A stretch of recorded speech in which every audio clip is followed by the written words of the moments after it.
maareeyaha guud ee dekedda Muqdisho Danjire Maxamed Cali Nuur Ameeriko ayaa kormeeray mashruuca dhismaha casriga ah ee laga hirgelinayo qayb ka mid ah dekedda Muqdisho kaasoo si habsami leh u socday iyadoo kormeerkan qayb uu ka ahaa maareeyaha ku-xigeenka dekedda Mudane Ismaaciil Muuse.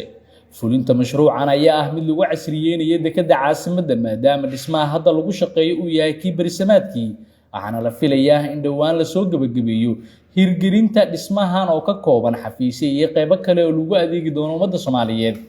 maareeyaha guud ee dekedda Muqdisho Danjire Maxamed Cali Nuur Ameeriko ayaa sheegay in dhismahan cusub uu qayb ka yahay tallaabooyinka lagu xoojinayo horumarinta dekedda iyo in la jaanqaado dekedaha horumaraya caalamka. mashruucan casriyeynta ah ayaa ka turjumaya dadaalka ay dowladda federaalka Soomaaliya ku bixinayso kobcinta dhaqaalaha, kor u qaadista adeegga dekedda iyo la jaanqaadka baahiyaha ganacsiga ee sii kordhaya. Yunus Duraan, warbaahinta qaranka Muqdisho.